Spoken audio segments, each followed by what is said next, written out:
Estimados irmãos espíritas e não espíritas, sejam bem-vindos ao nosso canal. Inscreva-se, compartilhe, avalie.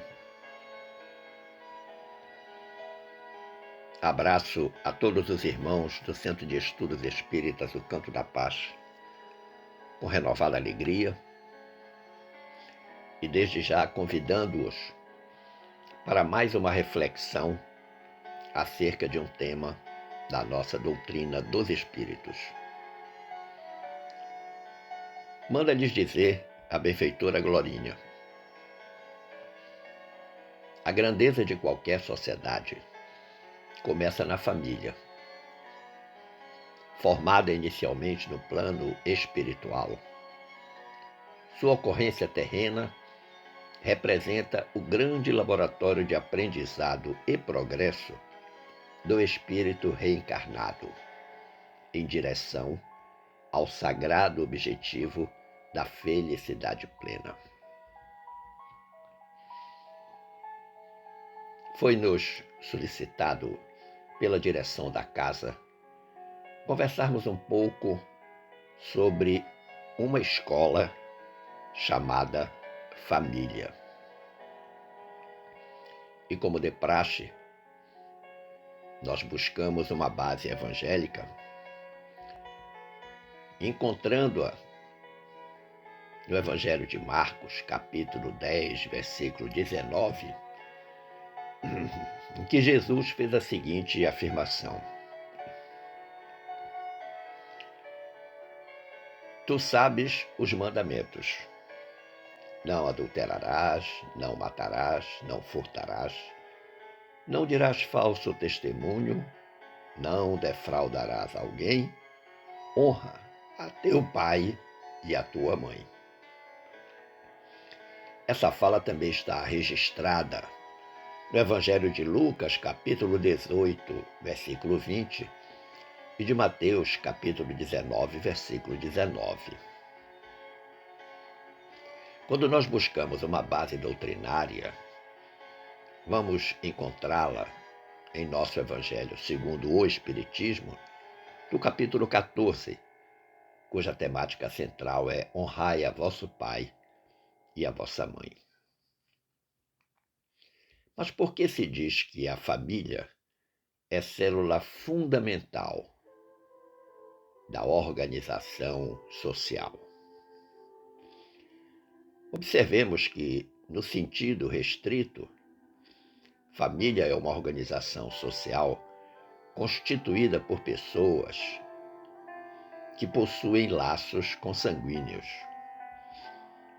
Em termos gerais, o significado abrange o conjunto de pessoas unidas por convicções ou interesses, independentemente da existência de ligações ancestrais. Mas quando nós vamos na obra SOS Família, da Lavra Mediúnica do Espírito Joana de Ângeles e o médium Divaldo Franco, lá no item intitulado Família, a benfeitora afirma: a família tem suas próprias leis que consubstanciam as regras do bom comportamento dentro do impositivo do respeito ético, recíproco entre os seus membros, favorável à perfeita harmonia que deve vigir sob o mesmo teto em que se agasalham os que se consorciam. Então, se nós fizermos uma combinação entre o que nos diz a mentora Glorinha, entre o que nos diz o aspecto dicionarista do conceito de família e o que nos diz Joana de Ângeles, nós haveremos de concordar que a harmonia familiar tem como base fundamental o chamado respeito ético recíproco. Porque se não houver esse respeito ético recíproco, evidentemente, que os elementos constituintes desse tecido social chamado família estarão em permanente confronto. Vamos recordar,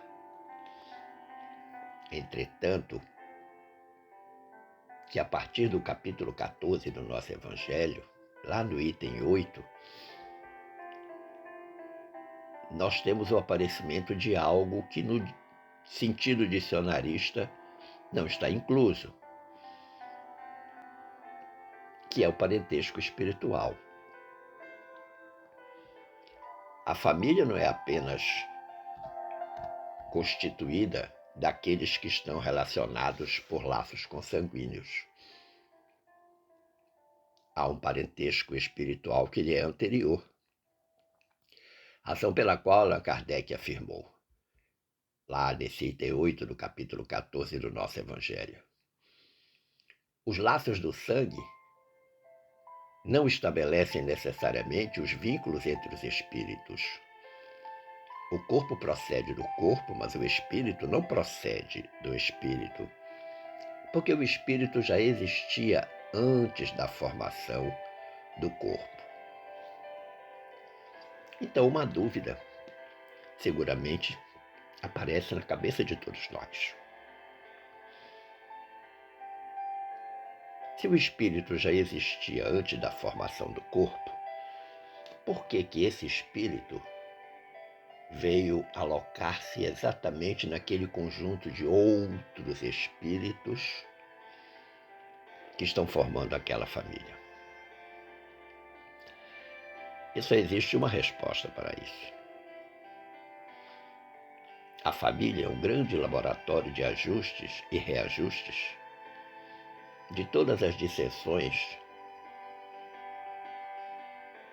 existentes entre esta parentela espiritual.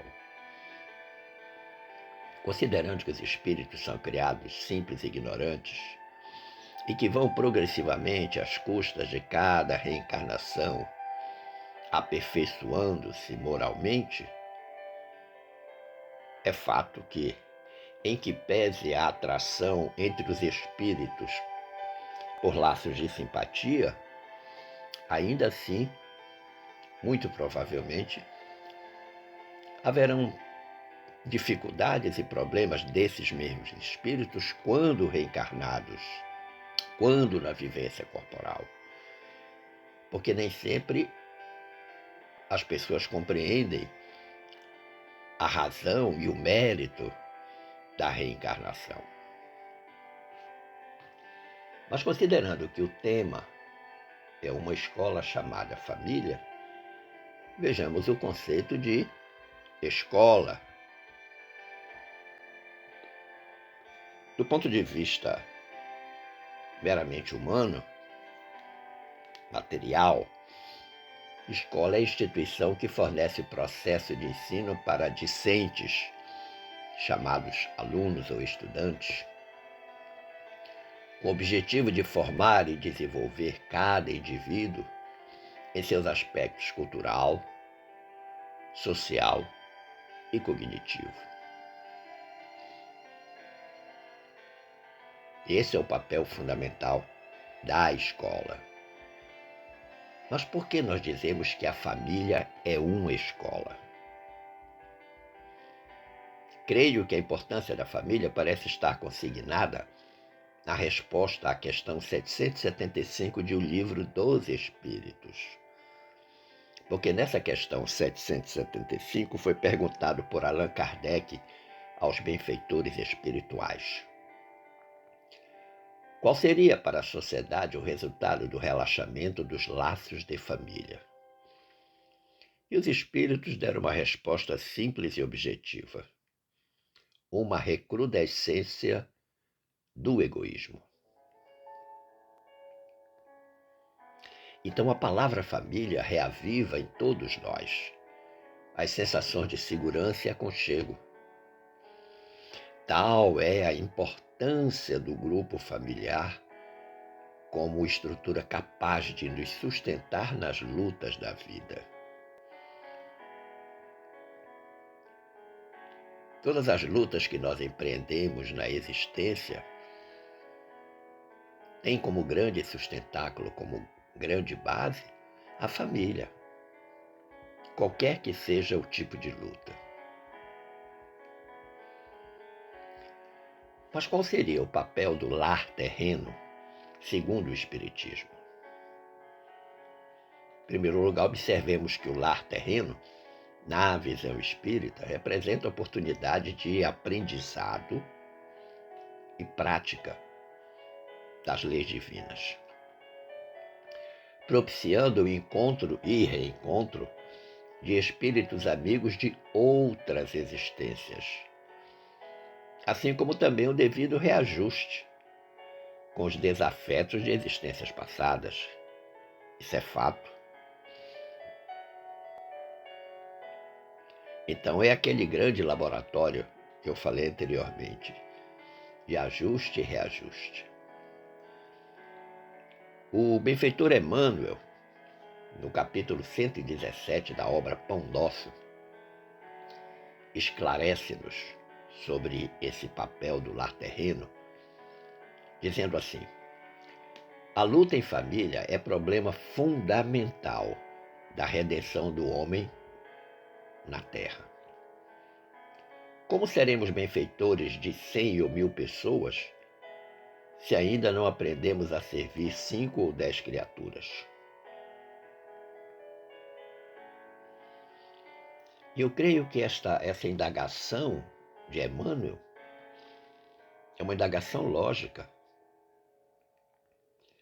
e que se estende a todos os discípulos sinceros do cristianismo. Nós precisamos examinar a transitoriedade das ligações corpóreas, ponderando de que não existem uniões casuais no lar terreno. E aí preponderam, por enquanto, as provas salvadoras ou regenerativas. Nós precisamos entender que, segundo o confrade Haroldo Dutra Dias, os casamentos são 98% de natureza provacional e 2% de natureza missionária. É pelo casamento que se origina a família, pela união das pessoas. E casamento aqui não pensado na obrigatoriedade do contrato civil, mas da união das pessoas. Pensamos nós, motivadas por um grande afeto, por um grande amor, por um grande compromisso de ajudar o outro na construção da sua felicidade. Há uma frase que é muito repetida no movimento espírita. Que frase é essa? Você nasceu no lugar certo, na hora certa, entre as pessoas certas, para fazer o que é certo. Esta é a grande missão de cada um de nós dentro da família. Eu creio que é por isso que o saudoso Chico Xavier sempre dizia: a reencarnação não erra de endereço. Então você não está na família errada. Você não nasceu no lugar errado, no dia errado, na hora errada, e não está entre as pessoas que não são certas. Tudo está previamente planejado e agendado lá no planejamento reencarnatório. Na obra Família, página 4, há uma expressão do benfeitor excelente. Quando ele diz: a família consanguínea é a lavoura de luz da alma, dentro da qual triunfam somente aqueles que se revestem de paciência, renúncia e boa vontade. Olha que interessante. Percebemos então de pronto 3 elementos essenciais para a vida em família.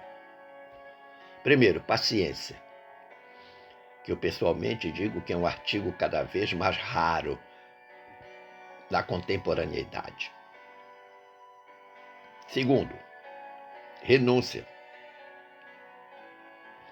aquele esforço que se sobrepõe aos interesses pessoais que nos dominam. E a boa vontade, que nada mais é do que aquela disposição ou atitude favorável ou agradável em relação a algo ou alguém, e que muitas vezes a preguiça impede de realizar. Então vamos repetir o que diz o benfeitor: a família sanguínea é a lavoura de luz da alma.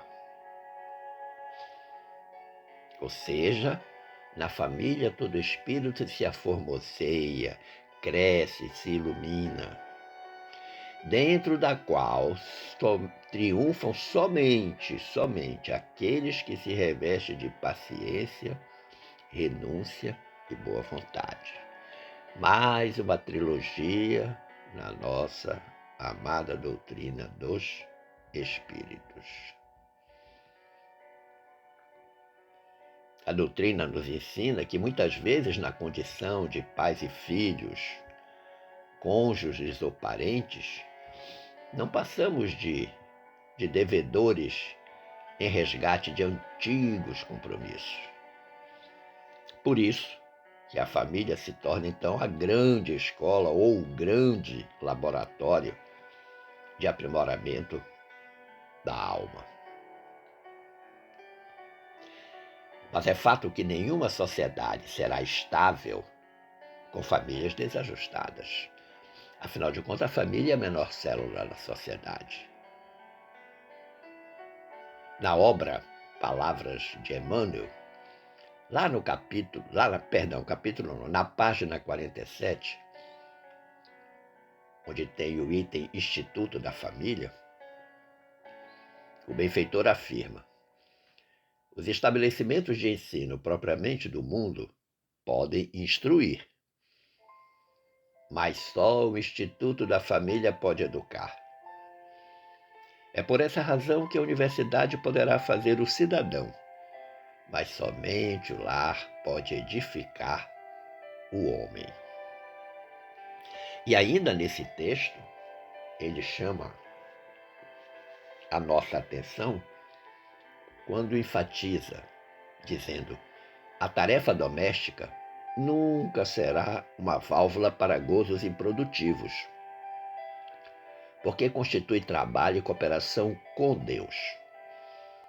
O homem ou a mulher que desejam ao mesmo tempo ser pais e gozadores da vida terrestre estão cegos e terminarão seus loucos esforços, espiritualmente falando, na vala comum da inutilidade.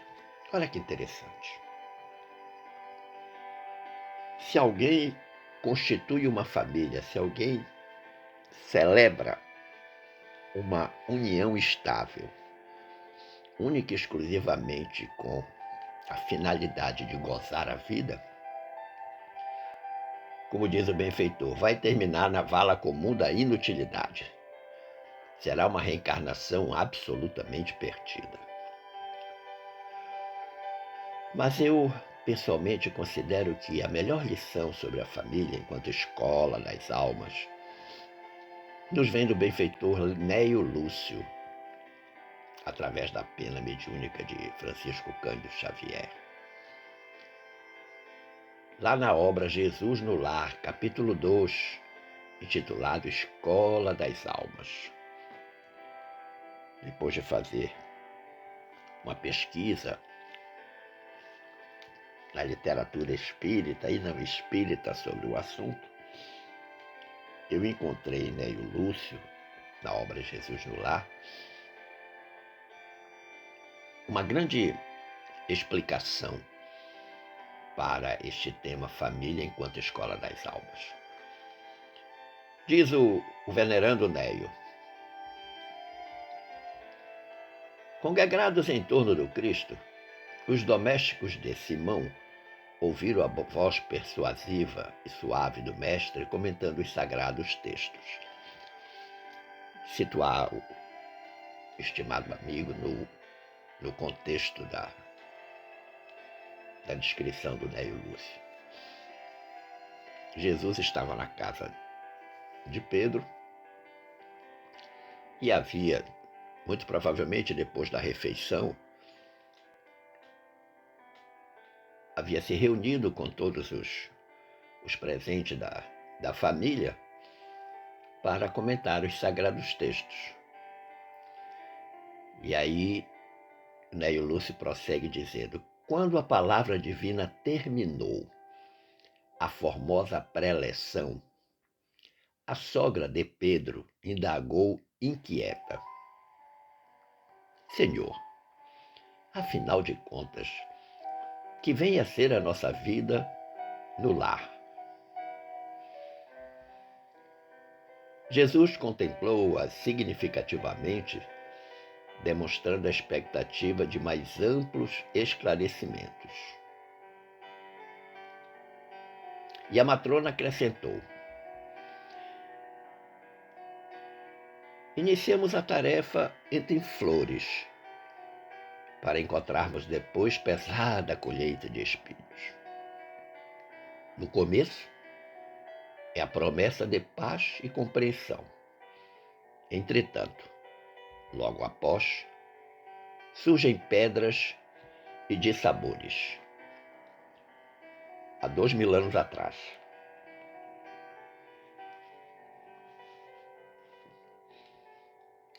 Aliás, não precisa colocar atrás, apenas há 2000 anos. Parece que o que a sogra de Pedro tinha como preocupação ainda se repete hoje, não? No começo, a promessa de paz e compreensão e depois pedras e dissabores. Segue Neio Lúcio. Reparando que a senhora Galileia se sensibilizara até as lágrimas, deu-se pressa a Jesus em responder. Aí o mestre vai falar. O lar é a escola das almas. O templo onde a sabedoria divina nos habilita, pouco a pouco, ao grande entendimento da humanidade. Fica bem claro, então, a família enquanto menor célula da sociedade. E humanidade não está restrita apenas à humanidade terrena, mas à humanidade universal.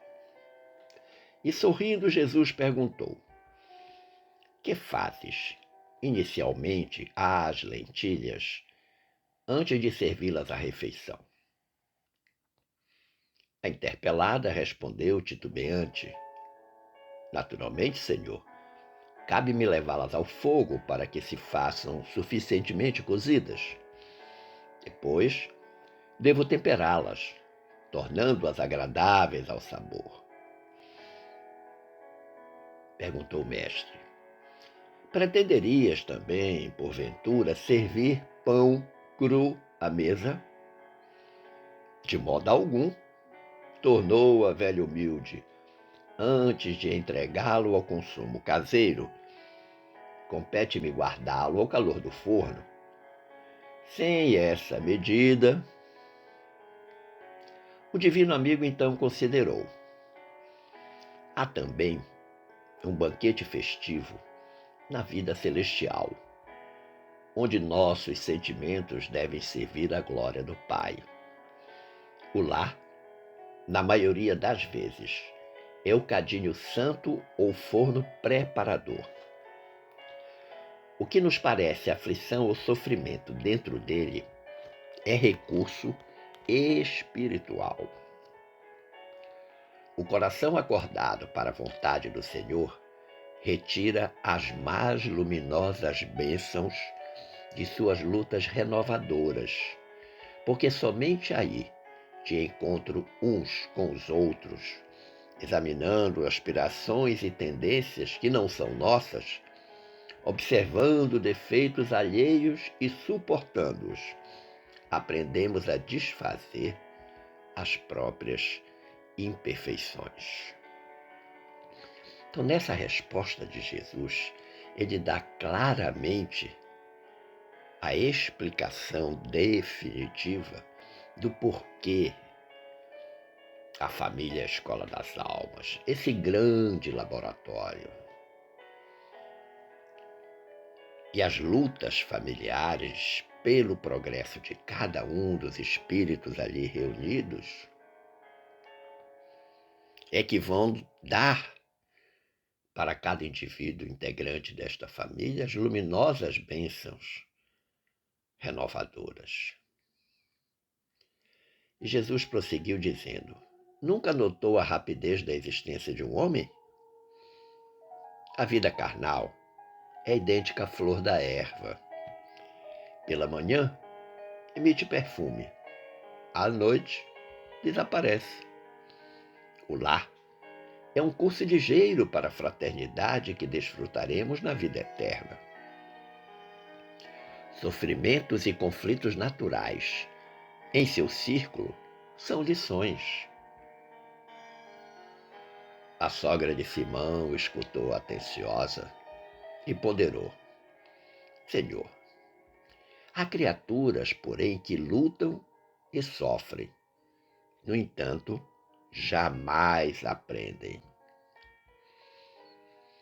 O Cristo pousou na interlocutora os olhos muito lúcidos e tornou a indagar: que fazes das lentilhas endurecidas que não cedem à ação do fogo? Sem dúvida, atiro-as ao monturo, porque feririam a boca do comensal descuidado e confiante. O mestre vai redarguir: ocorre o mesmo com a alma rebelde às sugestões edificantes do lar. A luta comum mantém a fervura benéfica. Todavia, quando chega a morte, a grande selecionadora do alimento espiritual para os celeiros de nosso Pai, os corações que não cederam ao calor santificante, mantendo-se na mesma dureza, dentro da qual foram conduzidos ao forno bendito da carne, serão lançados fora, a fim de permanecerem por tempo indeterminado na condição de adubo entre os detritos da natureza. Olha que interessante. Faz a comparação com a ervilha dura, aquela que não quer cozinhar, comparando-a com aquelas pessoas que são rebeldes, reticentes, usando uma expressão popular, duras na queda, que não querem se convencer do verdadeiro papel que tem dentro da família, que não querem se aprimorar espiritualmente e que seguem com as mesmas dificuldades de reencarnações anteriores. Então, meus amigos, nós percebemos que temos todos a sagrada obrigação de viver em família na perspectiva de alunos ou estudantes devotados, que querem progredir. Da mesma forma que na escola formal nós estudamos para passar de ano, para ser promovidos para séries mais adiantadas, nós precisamos também na família fazer isto. Nesta escola das almas, nos habilitarmos para que a nossa próxima reencarnação nós já estejamos numa condição melhor, porque invariavelmente nós retornaremos e reencontraremos os mesmos espíritos, talvez em papéis diferentes. Quem foi pai vem como filho, quem foi mãe vem como avó e por aí vai. Esperando ter contribuído para o entendimento desse tema e agradecendo o carinho da atenção e das boas vibrações dispensadas, eu desejo que fiquemos todos em paz com Jesus. Um forte abraço.